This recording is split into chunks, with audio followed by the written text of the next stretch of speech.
ചോദ്യം നമുക്ക് ഒരുപക്ഷെ അഡ്വക്കേറ്റ് ജയസൂര്യന് അതിനെ സംബന്ധിച്ച് മറുപടി നൽകാനുണ്ടാകും.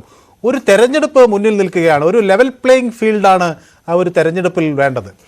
ഒരുപക്ഷെ ബി ജെ പിക്ക് വലിയ വിജയപ്രതീക്ഷയുണ്ടാകും, പക്ഷേ മറ്റൊരാളെ മത്സരിക്കാൻ കൂടി അനുവദിക്കാത്ത തരത്തിലേക്ക് ആണ് കാര്യങ്ങൾ നീങ്ങുന്നത് എന്നാണ് ആക്ഷേപം.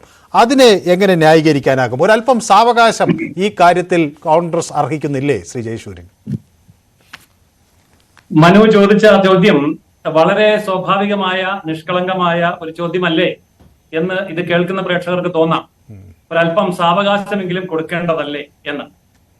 അതായത് ഈ രാജ്യത്തെ ഇൻകം ടാക്സിന്റെ നിയമം അനുസരിച്ച് രാഷ്ട്രീയ പാർട്ടികൾക്ക് കിട്ടുന്ന ആനുകൂല്യങ്ങളൊക്കെ അവർക്ക് നേടാനുള്ള അവകാശമുണ്ട്.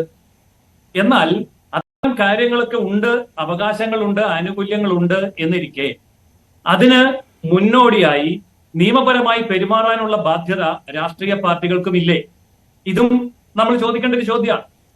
അപ്പോൾ ഇവിടെ വർഷങ്ങളായി കോൺഗ്രസ് പാർട്ടി ഈ തരത്തിലുള്ള റിട്ടേണുകൾ കൃത്യസമയത്ത് സമർപ്പിക്കുന്നില്ല, കൃത്യമായി സമർപ്പിക്കുന്നില്ല എന്നൊക്കെയുള്ള വസ്തുതകൾ ചൂണ്ടിക്കാണിച്ചുകൊണ്ട് തന്നെയാണ് ഇൻകം ടാക്സ് ഡിപ്പാർട്ട്മെന്റ് ഈ നോട്ടീസ് കൊടുത്തത്.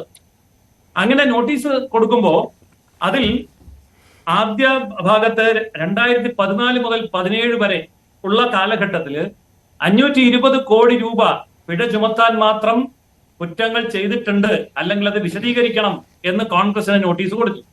2014 മുതൽ 17 വരെ ഉള്ള കാലഘട്ടം എടുത്തു കാണിച്ചുകൊണ്ട്. അപ്പോൾ കോൺഗ്രസ് എന്താ ചെയ്തത്?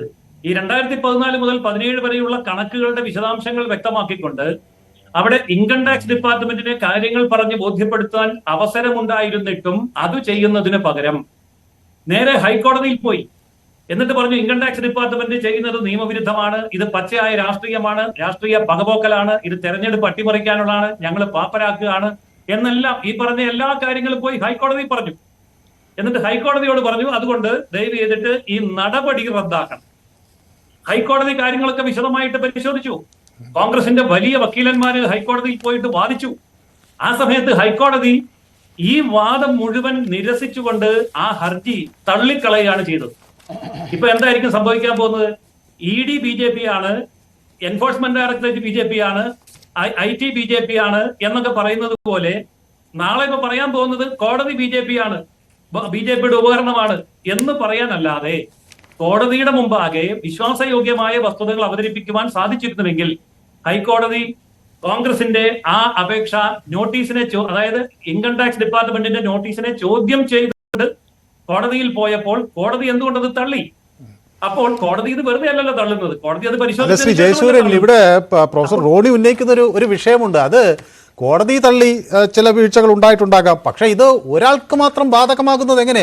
എന്തുകൊണ്ട് BJPയുടെ കണക്കുകൾ കൃത്യമായി പരിശോധിക്കുന്നില്ല? അദ്ദേഹം വലിയ ആരോപണമാണ് ഉന്നയിക്കുന്നത്. അത് കണക്കില്ലാതെ ഇലക്ഷൻ കമ്മീഷന് മുന്നിൽ കൃത്യമായി ആര് നൽകിയെന്നില്ലാത്ത വിവരങ്ങളുണ്ട്. അങ്ങനെ ഒട്ടനവധി ആരോപണങ്ങൾ അവരും ഉന്നയിക്കുന്നുണ്ട്. അത് ഏകപക്ഷീയമായി പ്രതിപക്ഷ കക്ഷികൾക്കു നേരെ മാത്രമാകുന്നു എന്ന സംശയമാണ് അവർ ഉന്നയിക്കുന്നത്. ആ സംശയം പ്രതിപക്ഷ കക്ഷികൾക്ക് രാഷ്ട്രീയമായി ഉന്നയിക്കാമെന്ന് മാത്രമേ ഉള്ളൂ. ഇപ്പൊ ശ്രീ റോണി കെ ബേബി തന്നെ പറഞ്ഞ കാര്യം എവിടെ കണ്ട കണക്കാണ് പറഞ്ഞത്? വെബ്സൈറ്റിൽ കണ്ടു, BJPയുടെ വെബ്സൈറ്റിൽ കണ്ടു. BJPയുടെ വെബ്സൈറ്റ് അല്ലല്ലോ ഓഡിറ്റ് ചെയ്തത്.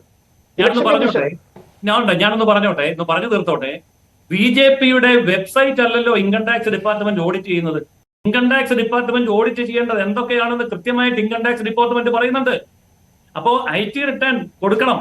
അത് കൊടുക്കുമ്പോൾ അതിന് അതിൻ്റെതായിട്ടുള്ള നിയമമുണ്ട്. ഇൻകം ടാക്സ് സെക്ഷൻ 13A, ഈ 13A പ്രകാരമുള്ള ആനുകൂല്യം കിട്ടണമെങ്കിൽ RPA സെക്ഷൻ 29A പ്രകാരം അത് രജിസ്റ്റർ ചെയ്യണം. എന്നിട്ട് അത് സംബന്ധിച്ചിട്ടുള്ള കാര്യങ്ങൾ കൊടുക്കണം.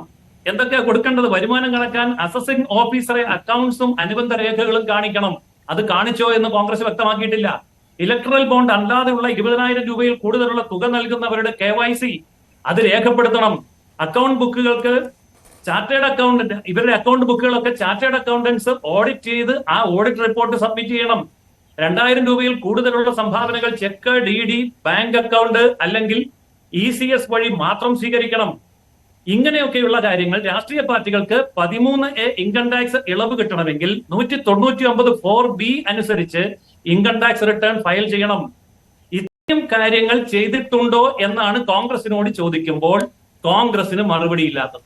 വേണമെങ്കിൽ കോൺഗ്രസിന് പറയാം കൂടുതൽ സമയം വേണം, ഞങ്ങൾക്ക് ക്ലാരിറ്റി കിട്ടിയില്ല എന്നൊക്കെ വേണമെങ്കിൽ പറയാം. പക്ഷെ കോൺഗ്രസ് എന്താ ചെയ്തത്?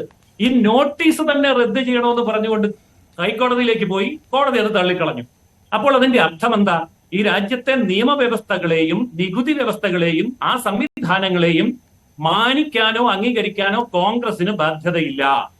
അപ്പോൾ നിയമ നികുതി സംവിധാനങ്ങളെ അംഗീകരിക്കാത്ത ഇത്തരമൊരു നീക്കം, ഈ പറഞ്ഞ സംവിധാനങ്ങൾ അവരും അംഗീകരിക്കില്ല. ഇൻകം ടാക്സ് ഡിപ്പാർട്ട്മെന്റിന് അവരുടേതായ നീക്കമുണ്ട്, കാര്യങ്ങളൊക്കെ ഉണ്ട്. അതൊക്കെ ചെയ്യുമ്പോൾ സമയം താമസിപ്പിക്കുന്നു എന്ന. ആരാണ് താമസിപ്പിച്ചത്? ഇപ്പൊ കേജ്രിവാളിന്റെ വിഷയം വന്നപ്പോ പറഞ്ഞു ഇലക്ഷൻ വരുന്നവരെ കാത്തിരുന്നു. ആരാ കാത്തിരുന്നത്? 9 തവണ സമൻസ് നിരസിച്ച കേജ്രിവാള് ഇലക്ഷന്റെ അടുത്ത് വന്നപ്പോഴാണ് ഈ വിഷയം ഉന്നയിച്ചത്.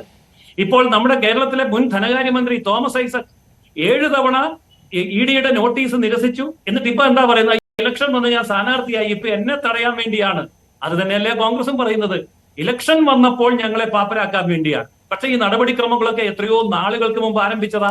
അന്നൊക്കെ ഇതിനെ അവഗണിച്ചിട്ട്, അന്നൊക്കെ ഇതിനെ പുല്ലുവില കൽപ്പിച്ചിട്ട് ഇലക്ഷനിൽ അത് ബാധിക്കുമെന്ന് വരുമ്പോൾ ഇതാ ഇലക്ഷൻ അട്ടിമറിക്കാൻ പരാജയ ഭീതി കൊണ്ടാണ് ഞങ്ങളെ തടയുകയാണ്, പാപ്പരാക്കുകയാണ് എന്നൊക്കെ ജയറാം രമേശ് കോൺഗ്രസ് നേതാവ് തന്നെ മറുപടി പറഞ്ഞിട്ടുണ്ട്. ഞങ്ങളെ ഇതുകൊണ്ടൊന്നും പാപ്പരാക്കാൻ കഴിയില്ല, ഞങ്ങൾക്ക് പ്ലാൻ ബി ഉണ്ട്, ഞങ്ങളുടെ കയ്യിൽ പണമുണ്ട്.